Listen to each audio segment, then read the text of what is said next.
All right, let's talk about something every single person with a website needs to know. Google's spam policies. Think of them as the rules of the road for the internet. And trust me, you do not want to break these rules because it can literally make your site invisible. So today, we're going to demystify all of this and show you how to stay in Google's good graces. So, have you ever wondered why a website just vanishes? It's like a creator's worst nightmare, right? One day you're getting traffic, things are great, and the next day, poof, gone from Google search. What happened?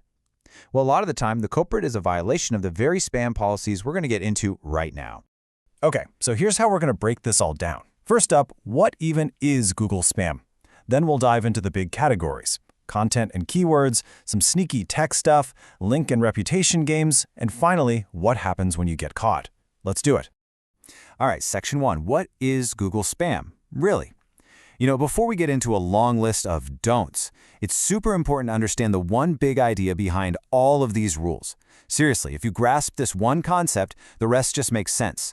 So here it is, the official definition. Spam is basically any trick used to either deceive users or manipulate Google's search system. Those two words, deceive and manipulate, that's the whole ballgame. It all boils down to your intent. Are you making something genuinely for a person, or are you just trying to fool a machine? And this right here, this is why we're talking about this. The stakes are so high. If you violate these policies, you might get pushed down in the rankings. Or worse, you could disappear from search results altogether. We're not talking about a slap on the wrist. This can be a total knockout punch for your website. Okay, on to our next section, content and keyword spam. This is all about how the very words you put on your page can actually get you into trouble. It's a fine line between writing helpful stuff and just trying to cheat the system. First up, an oldie but a baddie. Keyword stuffing. You've probably seen this. It's when someone just jams a web page full of keywords or numbers, thinking it'll help them rank. It's like that person at a party who just keeps shouting the same word over and over. It doesn't make them more interesting, it's just annoying. And it provides absolutely no value to anyone. So what does this look like in the real world? Well, you might see a page with a random list of phone numbers, or a huge paragraph that's just a list of cities and states. The classic example is when someone repeats a phrase until it sounds completely unnatural. Something like, "We sell blue widgets. Our blue widgets are high-quality blue widgets. If you want to buy blue widgets, contact our blue widget sales team." It just sounds like a robot wrote it, and it's super unhelpful. And then we have keyword stuffing's evil twin, scaled content abuse. This is where it gets really bad.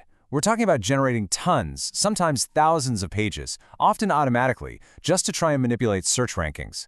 The point isn't to help anyone. The point is to create a digital landfill to try and grab traffic. Now, this is a really important point, especially for creators. Affiliate marketing is totally fine. Google isn't against it. What they are against is what's called thin affiliate content.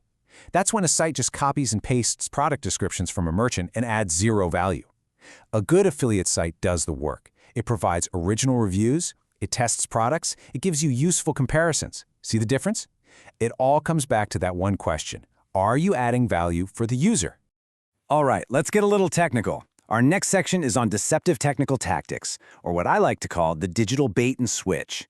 This is where things get really sneaky. It's all about the trick sites use to show one thing to Google, but a totally different thing to an actual human. The classic example here is called cloaking, and yeah, it's as shady as it sounds. Basically, a site shows a really nice, helpful page to the Google search engine, but when you, a real person, click on that link, you get sent somewhere completely different and usually pretty spammy. It is the literal definition of a bait and switch.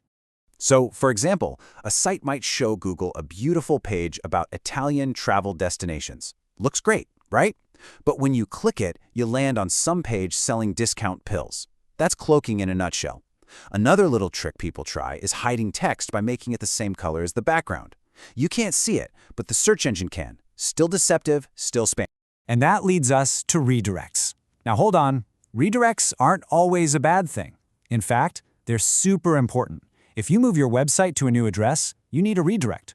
That's perfectly legitimate. But a sneaky redirect? Well, that's a different story. It's the same trick as cloaking. Show Google one thing, but then secretly send the visitors somewhere else entirely. It's all about the why. Okay, on to section 4, link and reputation abuse. This stuff is huge because trust and authority are so important for search rankings. And this is all about the ways people try to fake that trust. Let's start with link spam. The easiest way to think about a link is as a vote. When a reputable site links to you, it's like they're vouching for you. Link spam is when people try to create a bunch of fake votes. These links aren't earned. They're not genuine recommendations. They're just there to try and fool the system into thinking a site is more important than it really is. And you've definitely seen this before.